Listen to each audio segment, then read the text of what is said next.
Hello বন্ধুরা, এখানে এই খবরটি প্রথম শ্রেণীর একটি সংবাদ পত্রিকায় প্রকাশিত। এই খবর দেখে বোঝা যাচ্ছে যে উচ্চ মাধ্যমিকের যে শিক্ষা ব্যবস্থা ভেঙে পড়েছে। কেন বলছি দেখুন, উচ্চ মাধ্যমিক পরীক্ষায় গার্ডে প্রাথমিক শিক্ষক। তো কেন প্রাথমিক শিক্ষক নিতে হচ্ছে? এতদিন তো উচ্চ মাধ্যমিক পরীক্ষার ক্ষেত্রে কোনো প্রাথমিক শিক্ষক নেওয়া হয়নি, কোনো গার্ডে কিন্তু প্রাথমিক শিক্ষককে নিয়োগ করা হয়নি। তো এখানে কি বলেছে দেখুন, উচ্চ মাধ্যমিক পরীক্ষায় এবার প্রাথমিক স্কুলে শিক্ষক শিক্ষিকারাও গার্ড দিতে পারবেন। আসন্ন সেমিস্টার পরীক্ষা সংক্রান্ত বিশদ নির্দেশাবলী মঙ্গলবার প্রকাশ করেছেন উচ্চ মাধ্যমিক শিক্ষা সংসদ।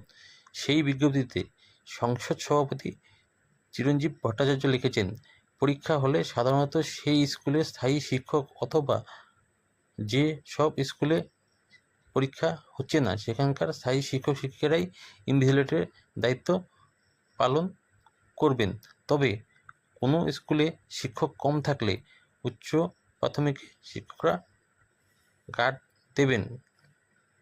এমনকি পরীক্ষা কেন্দ্রে শিক্ষক শিক্ষিকার প্রবল ঘাটতি হলে জেলা বিদ্যালয় পরিদর্শকের বা ডিআই মাধ্যমিকের অনুমতি সাপেক্ষে প্রাথমিক স্কুলের শিক্ষক শিক্ষিকারাও উচ্চ মাধ্যমিক পরীক্ষা কেন্দ্রে গার্ড দিতে পারবেন।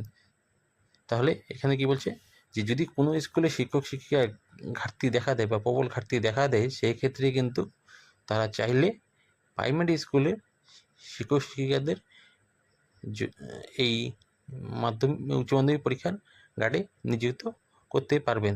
তাহলে কিন্তু শিক্ষকের উচ্চ মাধ্যমিকে একটা কিন্তু সমস্যা দেখা দিচ্ছে, যা হলো শিক্ষকের সংকট। এই শিক্ষক সংকট কেন হয়েছে?